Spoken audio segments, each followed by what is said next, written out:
So dear children, the previous class வந்து n plus l rule அப்படின்னு சொல்லிட்டு பார்த்தோம். அதன்படி நம்ம எப்படி வந்துட்டு atomic orbitals வந்து நம்ம arranging order, increasing energies orderல நம்ம arrange பண்றது அப்படின்னு பார்த்தோம். ஓகேவா? So next நமக்கு தெரிஞ்சுக்க வேண்டிய ஒரு basics one. As we know, there are three different orientations in space that are possible for p orbital. So oneness பார்த்தீங்கன்னா நமக்கு எந்த ஒரு ஓரியன்டேஷன்ஸுமே இருக்காது, ஒரே ஒரு ஓரியன்டேஷன்ஸ் தான் இருக்கும். ஓகேங்களா? ஆனால் பி ஆர்பிட்டலில் பார்த்தீங்கன்னா நமக்கு த்ரீ டிஃப்ரெண்ட் ஓரியன்டேஷன்ஸ் அப்படின்னு சொல்லிட்டு பார்த்துப்போம். So all the three p orbitals namely px, py and pz அப்படின்னு சொல்லிட்டு பார்த்துருக்கோம். ஸோ மூணுமே பார்த்தீங்கன்னா have same energies and are called degenerate orbitals. 1 mark. So இதுக்கு என்ன சொல்லுவாங்க அப்படின்னாக்கா, இந்த த்ரீ ஆர்பிட்டல்ஸ்க்கும் பார்த்தீங்கன்னா நமக்கு என்னென்ன பேர் கொடுத்துருக்கோம், பிஎக்ஸ், பிஒய், பிஇசட். ஸோ எல்லாத்துக்குமே சேம் எனர்ஜி இருக்கும். ஸோ அதுக்கு என்ன பேர் அப்படின்னாக்கா டீஜெனரேட் ஆர்பிட்டல்ஸ் அப்படின்னு பேர். ஓகேவா? However in the presence of magnetic or electric field the degeneracy is lost. So இருந்தாலும் இதை நம்ம எடுத்துகிட்டு போயிட்டு ஒரு மேக்னெட்டிக் ஃபீல்டையோ இல்லை எலக்ட்ரிக் ஃபீல்டையோ வைக்கும்போது அந்த டீஜெனரசி லெவல் வந்து என்ன பண்ணலாக்கா லாஸ் ஆகுது. ஓகேவா? In a multi electron atom in addition to the electrostatic attractive force between the electron and nucleus there exist a repulsive force among the electrons. So இப்போ நிறைய எலக்ட்ரான் இருக்கிற ஒரு ஆட்டமில் நமக்கு அங்கே என்ன இருக்கும்னாக்கா எலக்ட்ரோஸ்டாட்டிக் அட்ராக்டிவ் ஃபோர்ஸ் வந்து எலக்ட்ரானுக்கும் நியூக்ளியஸ்க்கும் இருக்கும். ஓகேவா? என்ன பண்ணாக்கா, for example, so that is one atom, that is the center of the nucleus part. So it consists of multi-electron atom means, so it have a various shells. Okay, நிறைய shells present இருக்கும். So இங்க electron இங்க electron இங்க electron இருக்கும்போது இந்த நியூக்ளியஸ்க்கும் outer most ஷெல்ல இருக்கிற எலக்ட்ரான்ஸ்க்கும் ஒரு attractive force இருக்கும். ஓகேவா? என்ன இருக்குனாக்கா அட்ராக்டிவ் ஃபோர்ஸ் அசியூம் பண்ணிக்கோங்க. In a multi-electron atom, in addition to the electrostatic attractive force between the electron and the nucleus, there exists a repulsive force among the electrons. அப்போ வந்து நம்மளுக்கு என்ன பண்ணாக்கா இந்த எலக்ட்ரான்ஸ்குள்ள நம்மளுக்கு என்ன இருக்குனாக்கா ரிப்பல்சிவ் ஃபோர்ஸ் வந்து பிரசண்டா இருக்கும் அப்படின்னு சொல்றாங்க. ஓகேவா? These two forces are operating in the opposite direction. இப்போ இந்த ரெண்டு ஃபோர்ஸுமே பார்த்தீங்கன்னா நம்மளுக்கு ஆப்போசிட் டைரக்ஷன் ஒர்க் ஆகும்போது திஸ் ரிசல்ட்ஸ் இந்த decrease in the nuclear force of attraction on electron. அப்போ இந்த ரிப்பல்சிவ் ஃபோர்ஸும் இங்கே இருக்கிற ஒரு அட்ராக்டிவ் ஃபோர்ஸும் அப்போசிங்காக நம்மளுக்கு வந்துட்டு இருக்கும்போது நமக்கு என்ன குறையுது அப்படின்னாக்கா அந்த நியூக்ளியர் ஃபோர்ஸ் வந்து நமக்கு என்ன பண்ணாக்கா இதுக்கு நியூக்ளியர் ஃபோர்ஸ் வந்து குறைய ஆரம்பிக்குது. The net charge experienced by the electron is called effective nuclear charge. அந்த net charge நம்ம என்னன்னு சொல்றோம்னாக்கா effective nuclear charge. ஓகேவா?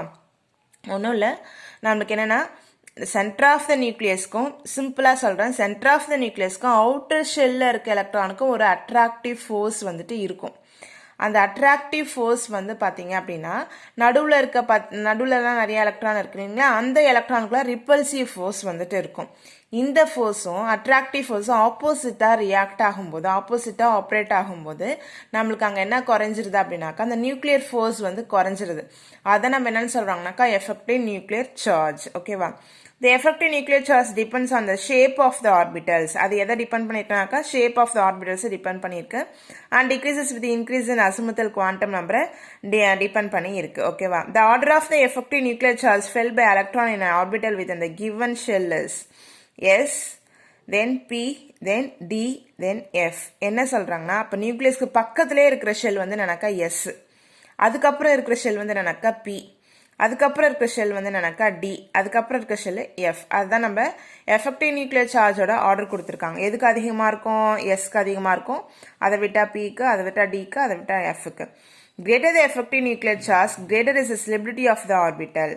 ஸோ எஃபெக்டிவ் நியூக்ளியர் சார்ஜ் வந்து அதிகமாக இருந்துச்சுன்னா ஸ்டெபிலிட்டி ஆஃப் த ஆர்பிட்டல் நம்மளுக்கு எப்படி இருக்குனாக்கா ஸ்டேபிளாக இருக்கும். Hence with in a given energy level the energy of the orbitals are in the following order. So அப்போ எது லோவஸ்ட் எனர்ஜி அப்படின்னு சொல்கிறாங்கன்னா எஸ் வந்து lowest energy when compared to pdf, then p is lowest energy when compared to df, d is lowest energy when compared to f. ஓகேங்களா? so this is 1 mark, this is 1 mark. so these are contains of 1 marks only. ஓகேவா? so இதுவும் நமக்கு என்னன்னாக்கா 1 marks தான். So இப்போ என்ன இதில் வந்து நம்ம என்ன தெரிஞ்சுக்கிட்டோம் அப்படின்னாக்கா எந்தெந்த ஷெல்லை ஃபர்ஸ்ட் எலக்ட்ரானை ஃபில் பண்ணணும். இப்போ K shell, L shell, M shell, N shell சொல்லி கொடுத்த மாதிரியே இப்போ வந்துட்டு நம்ம எப்படி வந்துட்டு நம்ம அந்த எஸ்பிடிஎஃப்லே பார்த்தீங்கன்னா எவ்வளோ தூரம் நம்மளுக்கு எஸ்லே வந்து 7s வரைக்கும் இருக்காங்க, பிலையும் நமக்கு 2Pலேருந்து 7P வரைக்கும் இருக்காங்க. ஸோ இந்த மாதிரி எதில் ஃபஸ்ட்டு எலக்ட்ரானை ஃபில் பண்ணணும் அப்படின்ற ஆர்டரை வந்து எப்படி கொடுத்துருக்காங்க அப்படின்னாக்கா இதை மூலயமா நம்ம ஸ்பெக்ட்ரல் ஸ்டடீஸ் மூலயமா நமக்கு ப்ரொவைட் பண்ணியிருக்காங்க. திஸ் இஸ் ஃபஸ்ட்டு 1s, அதுக்கப்புறம் 2s ஃபில் பண்ணோம், அதுக்கப்புறம் 2p, அதுக்கப்புறம் 3s, அதுக்கப்புறம் 3p, 4s, 3d, 4p, 5s, 4d, 5p, 6s, 4f, 5d, 6p, தென் 7s, அதுக்கப்புறம் 5f, 6d, 7p. ஸோ இந்த மாதிரி ஆர்டரிங்கில் தான் நம்ம என்ன பண்ணாக்கா this is a energy level. So இதுதான் லோவஸ்ட் எனர்ஜி. ஸோ அப்போ இருக்கிறதே ரொம்ப லோவஸ்ட் எனர்ஜி எது அப்படின்னு கேட்டாங்கன்னா 1s. ஹையஸ்ட் எனர்ஜி எதுன்னு கேட்டாங்கனாக்கா நமக்கு 7p வந்துட்டு வரும். The energies of same orbital decrease with increase in atomic number. For example, the energy of the 2s orbital of a hydrogen atom is greater than that of 2s orbital of lithium, and that of lithium is greater than that of sodium, and so on. So E2s greater than E2s lithium, E2s sodium, then E2s potassium. That is 1 mark. Okay va? So இந்த 1 mark follow பண்ணிக்கோங்க. So இப்போ filling of orbitals போகிறதுக்கு முன்னாடி so இப்போ இது வந்து நீங்கள் you have to follow the class notesல நீங்கள் வந்துட்டு இதை வந்து நீங்கள் மெயின்டைன் பண்ணிக்கணும். ஸோ 1s பார்த்தீங்கன்னா இத்தனை ஸ்பிளிட்டிங்ஸ் நமக்கு ப்ரொவைட் பண்ணியிருக்கோம். 1sலே 1s இருக்குது, 2s இருக்குது, 3s இருக்குது, 4s இருக்குது, 5s இருக்குது, 6s இருக்குது, 7s இருக்குது. ஸோ ஃபஸ்ட்டு இதை போட்டுக்கணும். நெக்ஸ்ட் இந்த 2p இதுலேருந்து ஸ்டார்ட் பண்ணணும். 2pலேருந்து 7p வரைக்கும் இருக்குது. நெக்ஸ்ட்டு பார்த்தீங்கன்னா 3dலேருந்து 6d வரைக்கும் இருக்குது. நெக்ஸ்ட்டு வந்து 4fலேருந்து 5f அவ்வளோதான். போட்டுட்டு ஃபஸ்ட் இந்த சர்க்கிளில் இதெல்லாம் எழுதி இதை வந்து நீங்கள் வந்து ட்ரா பண்ணிக்கோங்க. கண்டிப்பாக எல்லாரோட கிளாஸ் நோட்லேயுமே ஏன்னா இப்போ எலக்ட்ரானிக் கான்ஃபிகரேஷன் எழுதுறதுக்கு சொல்லித்தருவேன். எழுதுறதுக்கு சொல்லித்தரணும்னா எந்த ஆர்பிட்டல் ஃபஸ்ட்டு வரணும், 1sக்கு அப்புறம் எது வரணும் அப்படின்றது உனக்கு தெரிஞ்சிருக்கணும். கொஞ்ச நாள் பழகிக்கிற வரைக்கும் உங்களுக்கு என்ன பண்ணாக்கா இந்த டயக்ராம் தான் யூஸ்ஃபுல்லாக இருக்கும். ஸோ இது உங்களுக்கு புக்கிலலாம் இருக்காது. இது என்னோடய காலேஜ் நோட்ஸு. நான் உங்களுக்கு இதை வந்து நான் கொடுத்துருக்கேன். கண்டிப்பாக எல்லாரோட நோட்லையுமே இது ப்ரெசென்ட் ஆகிருக்கணும். ஓகேவா? ஸோ கிளாஸ் நோட்ஸில் இதை இப்போ போட்டுட்டீங்க அப்படின்னாக்கா so you have to post பண்ணுங்க நீங்கள் வந்துட்டு குரூப்பில். ஓகேவா? பார்க்குறனோ இல்லையோ நீங்கள் வந்து ஹோம்ஒர்க் போஸ்ட் பண்ணியிருக்கணும். அதே போல் வந்துட்டு நீங்கள் வந்துட்டு அதே போல் நோட்ஸ் வந்து போஸ்ட் பண்ணியிருக்கணும். ஓகேவா? நான் பார்த்துடுவேன். அப்படிலாம் செக் பிரின்சிபல் சார் வந்து செக் பண்ணுவாங்க. ஓகே. ஸோ இப்போ வந்துட்டு பார்த்தீங்கன்னா இந்த இந்த சர்க்கிள்லாம் போட்டதுக்கப்புறம் எல்லாத்துலேயும் இது ரெண்டுத்தையும் சேர்த்து ஒரு லைன், அதுக்கப்புறம் 2s ஒரு லைன், அதுக்கப்புறம் 3sயும் 2pயும் சேர்த்து ஒரு லைன் போட்டிருக்கேன். இந்த லைன் பார்த்தீங்கன்னா சாலிடாக இருக்கும், நல்லா திக்காக போட்டிருப்பேன். அப்புறம் 4sயும் 3pயும் சேர்த்து ஒரு லைன், தென் 5s 4p 3d இது 3 ஆர்பிட்லையும் சேர்த்து லைன், தென் 6s 5p 6d சேர்த்து நல்லா ஒரு சாலிடாக ஒரு line, 7s 6p 5d 4f சேர்த்து ஒரு நல்லா சாலிட் லைன், தென் இதுக்கப்புறம் இந்த 3 ஆர்பிட்டில் சேர்த்து ஒரு லைன் போட்டிருக்கேன். ஏரோ மார்க் ஃபுல்லாகவே இந்த சைட் போட்டிருக்கேன். ஸோ அதை போட்டுக்கணும். அப்புறம் இதுக்கு நடுவில் டாட்டர் லைன்ஸ் போட்டிருப்பேன். எல்லாத்துக்குமே நடுவில் என்ன பண்ணியிருக்கேன், டாட்டர் லைன்ஸ் போட்டிருக்கேன். ஸோ அந்த டாட்டர் லைன்ஸ் எல்லாமே வந்து போட்டுக்கணும். ஓகேவா? So lesion. ஸோ நான் எங்கேருந்து மார்க் பண்ணியிருக்கேன்னு பாருங்கள். இது ஆர்பிட்டல் வந்து இப்படி வருது. அப்புறம் நான் இதை இப்படி ஜாயின் பண்ணியிருக்கேன். அப்புறம் இதை ஜாயின் பண்ணியிருக்கேன். இங்கே ஜாயின், இங்கே ஜாயிண்ட், இங்கே ஜாயிண்ட், இங்கே ஜாயிண்ட் ஆயிருக்கு, தென் இங்கே ஜாயிண்ட் ஆயிருக்கு, இங்கே ஜாயிண்ட் ஆயிருக்கு. ஸோ அது வர டைரக்ஷனை பார்த்துக்கோங்க. ஜாயிண்டிங். ஓகேவா?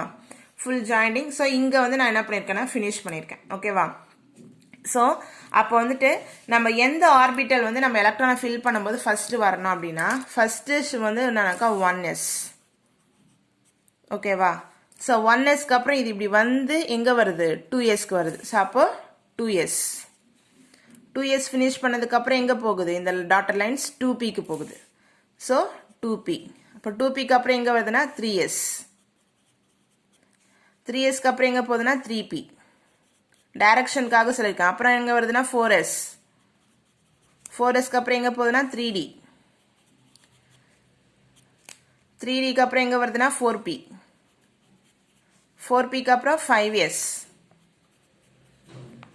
5sக்கு அப்புறம் எங்கே போகுதுன்னா 4d. 4dக்கு அப்புறம் எங்கே வருதுன்னா 5p. தென் 6s. 6sக்கு அப்புறம் இந்த டாட்டர் லைன்ஸ் எங்கே போகுது, 4fக்கு போகுது. 4f. தென் 5d. தென் 6p. தென் 7s. 7sக்கு அப்புறம் எங்கே போகுது இந்த டாட்டர் லைன்ஸ், தென் 5f. தென் 6d. தென் 7p. ஓகே. ஸோ இந்த டயக்ராம் வந்து ஃபாலோ பண்ணி வச்சுக்கோங்க. ஏன்னா இப்போ வந்து எலக்ட்ரானிக் கான்ஃபிகரேஷன் எழுதுறதுக்கு நெக்ஸ்ட் கிளாஸ் பார்ப்போம். ஸோ அதுக்கு ரொம்ப ரொம்ப ரொம்ப தேவையானது வந்து இந்த diagram.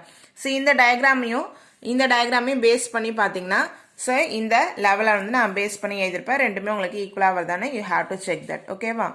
So thank you childrens. So படித்து பாருங்கள். Just you have to read that. So இது வந்து பார்க்காம எப்படி கரெக்டாக போடுறீங்களான்னு செக் பண்ணி போட்டு பார்த்துக்கோங்க. ஓகேவா?